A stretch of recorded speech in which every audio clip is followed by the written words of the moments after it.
Hello my dear student, welcome to the success master coaching centre. জানো আমি তোমাদেরকে tag to math এবং science পড়াই এই সেন্টারে। আজকে আমি তোমাদের সামনে একটা ট্যাগ টু একটা জ্যামিতির ম্যাথ নিয়ে এসেছি। এটা আমি তোমাদের সামনে ডিসকাস করব। ম্যাথটা হলো কোন ত্রিভুজের অন্তবৃত্তের ব্যাসার্ধ 4 সেন্টিমিটার দেওয়া আছে এবং তার ক্ষেত্রফল দেওয়া আছে 48 বর্গ সেন্টিমিটার। এখন এই ত্রিভুজের পরিসীমা নির্ণয় করতে হবে, ঠিক আছে?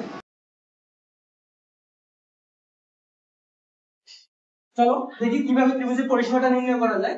প্রথমে একটা ত্রিভুজ অঙ্কন করে নিই। ধরো আমি একটা ত্রিভুজ অঙ্কন করলাম, ঠিক আছে? ত্রিভুজটার নামটা হলো এ বি সি ত্রিভুজ, ঠিক আছে? এবং তার যেহেতু ব্যাসার্ধ দেওয়া আছে, নিশ্চয়ই তার অন্তকেন্দ্র থাকবে। আর আমি একটি অন্তকেন্দ্র দিলাম আই, ঠিক আছে?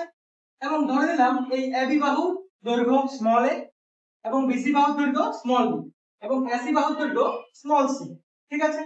তাহলে এখন তার কোণের অন্তঃসমদ্বিখণ্ডগুলি যুক্ত করি। যুক্ত করার পর আমি কি করব, এই আই বিন্দু থেকে সি বাহুর উপর একটি লম্ব অঙ্কন করব, যেটাকে আমি ধরলাম ডি। এবং একই ভাবে আই বিন্দু থেকে এবি বাহুর উপর একটি লম্ব অঙ্কন করব, যেটা হলো ই। একই ভাবে এটা থেকে এটার উপর একটা লম্ব অঙ্কন করব, ওই লম্বটা হলো এফ, ঠিক আছে? তাহলে দেখতে পাচ্ছ আমরা প্রথমে কি করলাম, একটা ত্রিভুজ ধরে নিলাম, ওই ত্রিভুজের অন্তকেন্দ্র নিলাম এবং অন্তকেন্দ্র এবং কৌণিক বিন্দুগুলি আমরা যুক্ত করলাম। যুক্ত করার পর ওই বিন্দু থেকে কিছু লম্ব অঙ্কন করলাম, একটা হলো আইডি, আইই এবং আইএফ, ঠিক আছে? তাহলে এখন আমরা বলতে পারি যে এই পুরো ত্রিভুজের ক্ষেত্রফল এই প্রত্যেকটা অংশের ক্ষেত্রফলের যোগফলের সমান হবে। আচ্ছা দেখছি কিভাবে দেখা যায়। ত্রিভুজ এ বি সি এর ক্ষেত্রফল, ঠিক আছে? ত্রিভুজ এবিসি এর ক্ষেত্রফল ইকুয়ালস টু লেখা যায়, ধরো আমি প্রথমে এই ত্রিভুজটার পার্টটা নিয়ে নিলাম, ঠিক আছে? এই ত্রিভুজটা, তাহলে এই ত্রিভুজটার ক্ষেত্রফলটা কি হবে বলতো দেখি। এই ত্রিভুজটা হচ্ছে এ আই বি, সুতরাং ত্রিভুজ এ আই বি এর ক্ষেত্রফল, ঠিক আছে? প্লাস দেখতে পাচ্ছ নিচে আরেকটা ত্রিভুজ আছে, এই যে ডট ডট দিয়ে দেখিয়ে দিলাম এই ত্রিভুজটা, ঠিক আছে? এই ত্রিভুজটা দেখিয়ে দিলাম। তো এই ত্রিভুজটা কি আছে আমার দেখো, বি আই সি প্লাস ত্রিভুজ বি আই সি এর ক্ষেত্রফল, ঠিক আছে? প্লাস আরেকটা হোয়াইট পার্ট বাকি আছে, ওইটা একটা, ঠিক আছে? ওই পার্টটা হচ্ছে ত্রিভুজ এ আই সি এর ক্ষেত্রফল। ওকে, তাহলে দেখতে পাচ্ছ এই ত্রিভুজ এবিসি এর ক্ষেত্রফলটা তিনটা ভাগে ভাগ করা হয়েছে। একটা হচ্ছে এআইবি, একটা হচ্ছে বিআইসি আর একটা হচ্ছে এআইসি।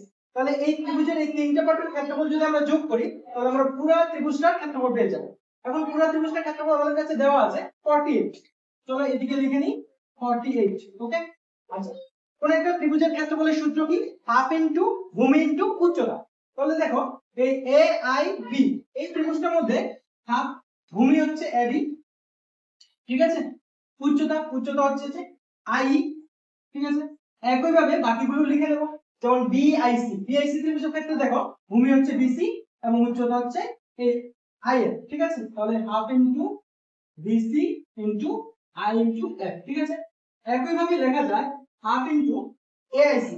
এআইসি কোন পার্টটা দেখো, এই যে এআইসি ত্রিভুজটা, এই ত্রিভুজের ভূমি হচ্ছে এসি এবং এই ত্রিভুজের উচ্চতা হচ্ছে আইডি, ঠিক তো? তোমরা দেখতে পাচ্ছ ও লেখা হলো। আচ্ছা এখন তোমরা বলো, যেহেতু আইডি, আইই এবং আইবি এগুলো অন্তকেন্দ্র থেকে লম্ব, অর্থাৎ হলো ব্যাসার্ধ। এগুলো অ্যাকচুয়ালি কি, এগুলো হলো অ্যাকচুয়ালি অন্তবৃত্তের ব্যাসার্ধ। তাহলে অন্তবৃত্তের ব্যাসার্ধগুলো যদি আমি আর ধরে নিই,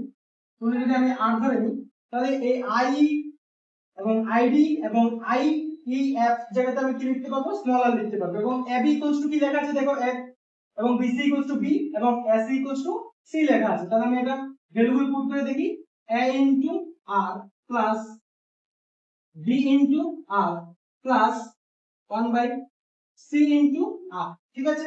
তো এখান থেকে দেখতে পাচ্ছ আরটা কমন যাচ্ছে এবং হাফটাও কমন যাচ্ছে।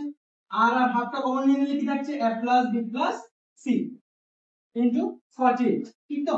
আচ্ছা a plus B plus C হচ্ছে পরিসীমা, তো আমার তো পরিসীমা বের করতে হবে, আবার ব্যাসার্ধও দিয়ে দিয়েছে। তাহলে 48 ইকুয়ালস টু আর দিয়ে দিয়েছে ব্যাসার্ধ 4 সেন্টিমিটার, তাহলে 4 into half a plus B plus C. ভাগফল এখানে থাকছে 2, 2 দিয়ে 48 কে কাটলে আসছে 24।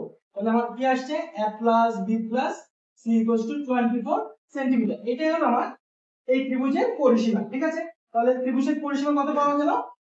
a plus b plus c equals to 24। আচ্ছা দেখো বন্ধুরা, তোমাদের জন্য এটা হচ্ছে ডেসক্রিপটিভ মেথড বা কিভাবে ম্যাথটা আসলো বা তোমাকে করানো হলো। ঠিক আছে, কিন্তু এর জন্য আমাদের একটা শর্ট ট্রিক আছে, তোমাদের শর্ট ট্রিকটা শেয়ার করে দিই। শর্ট ট্রিকটা হচ্ছে হাফ ইনটু পরিসীমা, হাফ ইনটু পরিসীমা equals to delta, that means ক্ষেত্রফল বাই হাফ। ঠিক আছে, ক্ষেত্রফল বাই ব্যাসার্ধ। এখানে ডেল্টাটা কি ডিনোট করছে? ক্ষেত্রফল, ক্ষেত্রফল, আর আরটা কি ডিনোট করছে? অন্তঃব্যাসার্ধ। এটা একটা শর্ট ট্রিক। ঠিক আছে, তোমরা এই ডেসক্রিপটিভ মেথডে করতে পারো, আবার এই শর্ট ট্রিক দিয়ে করতে পারো। শর্ট ট্রিক দিয়ে করলে কি হবে দেখো, খুব ইজি জিনিসটা। দেখো আমাদের এটা কত আছে? ব্যাসার্ধ দেওয়া আছে 4 সেন্টিমিটার, ক্ষেত্রফল দেওয়া আছে 48 সেন্টিমিটার। তাহলে হাফ ইনটু পরিসীমা, পরিসীমা আমরা বের করতে বলেছে। পরিসীমা ইকুয়ালস টু ক্ষেত্রফলটা 48 এবং অন্তঃব্যাসার্ধ দেওয়া আছে 4। ঠিক আছে, 4 প্লাস দা 48, তাহলে পরিসীমা, পরিসীমাটা হচ্ছে 12 ইনটু 2, দ্যাট মিন্স 24 সেন্টিমিটার। তোমরা যেভাবে চাও ওইভাবেই তোমাদেরকে করানো হবে, তোমাদের শর্ট ট্রিকের সাহায্য শেখানো হবে এবং কিভাবে আসলো শর্ট ট্রিকটা ওটাও ডেসক্রিপটিভ ভাবে দেখানো হবে।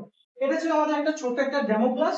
তোমরা ফার্দার ক্লাসের জন্য আমাদের ইউটিউব চ্যানেলের সাথে যুক্ত থাকতে পারো এবং অফলাইন ব্যাচেও যুক্ত হতে পারো। ঠিক আছে, তোমাদেরকে শর্ট ট্রিকও দেখানো হবে এবং কিভাবে তুমি বুঝবে জিনিসটা ওটাও তোমাদেরকে বোঝানো হবে। এখন এটা দিয়ে তুমি যে কোনো কিছু করতে পারো। তোমাকে যদি পরিসীমা এবং ক্ষেত্রফল দিয়ে দেয় তাহলে তুমি অন্তঃব্যাসার্ধ বের করতে পারবে। ঠিক আছে, বা তোমাকে অন্তঃব্যাসার্ধ পরিসীমা দিয়ে দিল তাহলে তুমি ত্রিভুজের ক্ষেত্রফল বের করতে পারবে। অর্থাৎ এখান থেকে আমরা এই শর্ট ট্রিকটা ইউজ করতে পারবো অন্তঃব্যাসার্ধের যে কোনো অঙ্কের জন্য। ঠিক তো? ঠিক আছে, আজকের ভিডিওটা এতটুকু পর্যন্ত। তোমরা যদি এমন আরো ক্লাস পেতে চাও তাহলে লাইক শেয়ার সাবস্ক্রাইব করে দিও আর আমাদের চ্যানেলে যুক্ত হয়ে যাও। ঠিক আছে, থ্যাংক ইউ।